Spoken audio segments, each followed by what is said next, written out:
Klasjeneren, een goed gesprek met Limburgse dialectartiesten.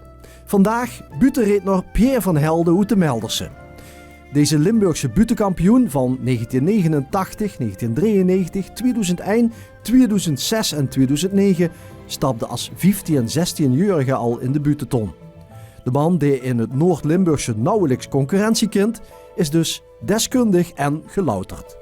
Ik zeg altijd, mijn vrouw zegt ook altijd, joh, als je dat peks gedaan hebt of je iets gesminkt en alles, dat slaat ik één keer 100% om.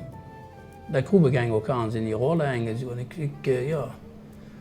Dus dat is binnen een paar minuten. Ja. Beetje anders. Ja. Daar heb ik ook geen moeite mee. Ik kan goed op de Noord 3 verschillende buurts brengen, daar heb ik geen moeite mee.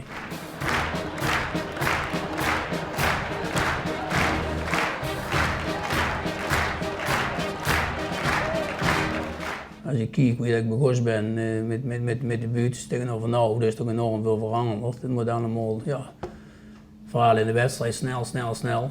Ja? Ja, vind ik wel. Slecht maken? Ja, je kunt er niet genoeg zien, hoor. Vroeger, als de Germanen thuiskomen van de strijd, dan begonnen ze te drinken. Tegenwoordig, als de mannen thuiskomen van het drinken, de trainer had geregeld een keer een Brabant doen en zo. En als je in Brabant bekijkt, dan gaat het toch heel anders dan hier. En het blijkt ook wel dat Limburg er ook eigenlijk een beetje aan toe is. Want ik zie toch steeds meer Brabanders ook hier in Limburg komen. Kijk, en dan moeten we afvragen, moeten we zo verder gaan of moeten we toch ook een beetje in deze tijd meegaan? Want we leven tenslotte in 2015. En dan is de humor toch heel anders als voor 10, 15 jaar terug, vind ik. ik zeg maar madammeke, mijn naam is wel de Vries, maar het wordt me hier in de sauna te heet onder de vuut en onder de neut. Ik vertrek. Ik al gezien hebben, de patronen hangen langer als het geweer. Ik zeg ja, en daar is kloten. En die Brabanders die hanteren meer de wat plattere humor, schunniger. Ja, ook. Is dat niet wat ze bedoelt? Ja, ook die hanteren dat ook meer. Ja. Die zijn ook directer, ook, vind ik. Maar die zien ook, ja, die hebben er is ook humor bij. Dat ik bij mezelf zeg, ja, moet dat nou? Maar je wordt wel hier in Limburg schijnbaar ook gewaardeerd nog. En als de mannelijke patiënt is er onder een weer. En die krijg ik elke dag een Viagra-pil. Ja, s'avonds een halve dat je 's nachts niet uit bed rolt. En 's middags een halve dat je zich niet over de vuur plaatst. Ik maakte me wel mee zorgen om. Daar ben ik heel eerlijk in. Ik heb daar al dukkelen te merken. Ik vind, we moeten, ja, dat de Limburgse buurtredder niet uitsterft op een gegeven moment. Het is zien toch een veel de oudere generatie die het eigenlijk het niveau aangeven. Hebben u nog wensen tot uw staanplaats? Ik zeg staanplaats. Zeg, ik wil nog een keer bij gaan zitten. Nee, zegt, ik bedoel zon of schaduw. Ik zeg, kun je dat al een jaar van tevoren zeggen dan?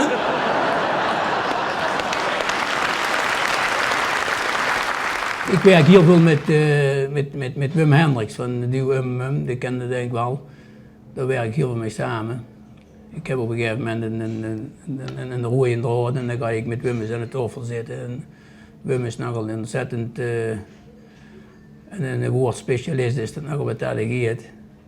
En dan, maar dat we zitten ook een beetje s'avonds de klasje neer. Ja, zullen we dat zo, dan proberen we het zo, dan proberen we dat doen. En dan kunnen we het ook niet aan en dan verdraaien we het weer een keer en dan later dan kunnen we het wel aan. Ja. En zo blijven we er toch mee bezig. En als ik dan nog hoeveel tijd ik erin stop, dan weet ik wel eens of de jeugd nog zoveel tijd in wil stoppen. Nou, ik denk, ja, dat is een heel ander. Dat is bij ons op het dorp, dat is... 1971 staat achterop. Ja, inderdaad. Toen heb ik een keer een buurt gedaan. Oh, ik zei, nou, wie dat is beroepsvoetballer? Ja, inderdaad. Ja. Maar toen ging ik duk in het dorp en dan wordt het duk in over het eigen dorp eigenlijk heel veel was. Ja. En van daaruit zie ik eigenlijk later nog de wedstrijd gekomen. Ik zie eigenlijk bij ons begonnen, toen was ik 16, 17 jaar, toen zie ik bij ons op het dorp begonnen. Fietsenmaker heb ik ook een buurt van gehad, ja. Dat is niet de eerste buurt. Daarna zie ik eigenlijk meer aan de wedstrijd begonnen, naar die buurt eigenlijk. Op een gegeven moment heb ik toch Ja, ik had dat ik ook namen noemde. Dat is Maar toch dan wel- ging ik naar die mensen toe en dan vroeg ik of ik wat van jou moet vertellen. Echt hoor? Ja, echt hoor, ja, dus ik gewoon ingegaan en dan... Want anders moest de deurboet... ja, maar ja, is een klein dorp, dat kostte niet maken hoor. Nou, schoot me zo'n raket schoot ik naar beneden toe. Ik ging harder, harder, harder. Met dichtgeknepen billen. Toen ik ze van elkaar afhaalde, wist ik waarom.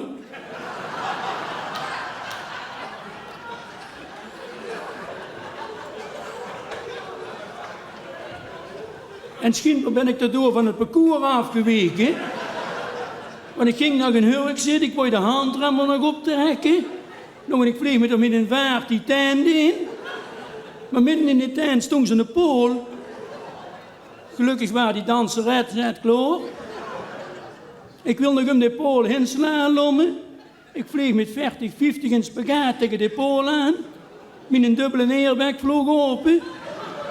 En ik begon te jodelen. Want ik dacht nog, wat een ballentent. Want het verhaal moet zo spannend blijven, de mensen met het verhaal meegaan. Dat is net zoals dat je met de skier van een berg afgaat, dat je van een berg afgaat. Die mensen moeten dat voor zien, dat je van een berg afgaat. Of met een ambulance, waar we dan door en door allemaal mee naartoe varen. Dat zien die mensen gewoon voor. En dat zien eigenlijk toch wel, daar zien mijn buurt eigenlijk een beetje door gekenmerkt vind ik dat. En we zitten met 2 man op een ambulance. En iedereen die zegt, tuluut, tuluut, tuluut. En ik doe zwaaien. Natuurlijk, ik vind het goed dat ik de eerste jaren optreden, dan begon ik hier met mijn buurt en door mijn end. En dan moest dat ganse verhaal, maar nu liet het er ook aan waar je in een zaal komt, wat voor een zaal gevuld werd. Dan kan het goed zitten door beginnen, dat je er door of door naartoe gaat, want ik heb onderhand zo'n repertoire zelf. Dan kunnen we nog eens een keer links en rechts uitwijken. Maar dat leerde allemaal door de ervaring. En dan ben je, iedere buurtrainer zal het ook een keer meemaken dat je aan een keer komt dat je denkt, godverdomme nog een toe toch, waar heb je nooit ingegaan. En dan moet er beginnen niet en zeggen dat je dat nooit meegemaakt hebt, want dat heeft je nooit gebeurd, dat weet ik heel zeker. En we hadden nog een haas, want we hadden de sirene aan laten staan. En ik zoog door een man met de kop op de tafel liggen te slopen. Met een cupje soep voor zich. Ik denk, jeertje snel. Ik riep met het cupje soep, bijna leeg, zonvlieg. Nou, alles kwam weer terug het cupje in. Maak die man hier een oog open en toen zitten, zover word ik net ook.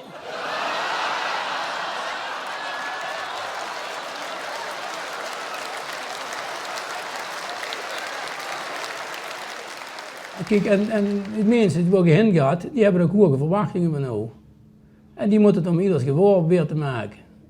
En dan denk ik ook mezelf, hoe gaat het door mij? Kijk, en ja, wie snel toen mogen eigenlijk helemaal niet klagen, daar ben ik eerlijk in. Maar het is toch steeds, en daarom bouw ik dan ook steeds die spanningen op. Ik kom ergens en als er dadelijk 200 mensen zeggen, ja, maar die hebben van de helden, die wil mij tegen.